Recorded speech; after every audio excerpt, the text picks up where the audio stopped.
3 of the Guardians currently assigned to Outpost 9209 had never been on the Endeavour, and another one of them had never even seen the ship in person before. There is no particular hierarchy that determines who is assigned to Endeavour, beyond the leadership. Over the years, we have all gained our favorites to staff assignments with, but general positions, especially the cruiser operators, are rotated through the general pool available in whichever region we are currently operating in. The Endeavour is every Guardian's home ship, and it is always open to any Guardian who wants to experience it, whether drawing an assignment on it or not. Actually, it's not always the kind of excitement that the Guardians want. There was one time when we called in a patrol while in the lower part of the Expanse. A series of events led to us bringing that scout into our base, and finally releasing the cruiser and its 2 operators in the northern part of the Overlands. It took those 2 Guardians a week of rotation to work their way back to their base region. Things like this happen more often than people realize, which is why we generally do not place Guardians with families on assignments in the out regions of the colony. For instance, the tour we're about to go on will take us outside of our established colony, into a virtually unknown northern part of our moon. We will be facing unexplored terrain in unpredictable weather while looking for potential enemies to our colony, and will, at times, be over a D-spin away from the nearest settlement, with very temperamental communications.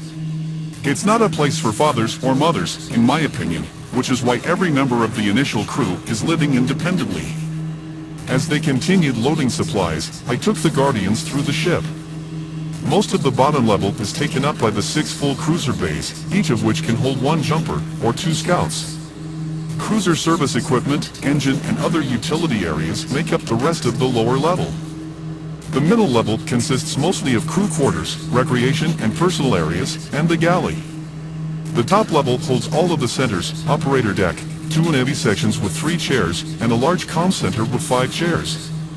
We can squeeze extra chairs into each when necessary, which will likely be the case soon, as we are embarking with 5 full chairs in comms, and Dana already complaining about having to split 1 chair between the investigation communiques and the general lower colony monitoring that always takes place on Endeavour, regardless of where we are or what our current preoccupation might be. I even gave them a peek of my private quarters that adjoin my half of the navigation footprint on the 3rd level. Dana in comms and Charlie in operations also live on Endeavour permanently, but their quarters are on the 2nd level, and I didn't have permission from either. But the Guardians I was showing around weren't missing anything, as even our private quarters are nothing that you would ever find in one of those magazines your world seems to be so fond of. We finished up and I thanked the Guardians for their efforts. I then turned my attention to the ship leaders, making sure we were rechecking everything before lifting up and setting out for several D-spins without any nearby support. We were going to be overcrewed, on top of things. Carrying 8 scouts and 2 jumpers allowed for 2 full sets in a drift and weave operation. Carrying 3 full crews allows us to run 2 simultaneous sweeps almost constantly, with 2 crews out on shorter shifts and 1 crew always on board, resting. It actually allows us to get much more area covered while the ship actually feels several Guardians lighter than usual, because all of the cruisers are out all of the time, except for shift changes.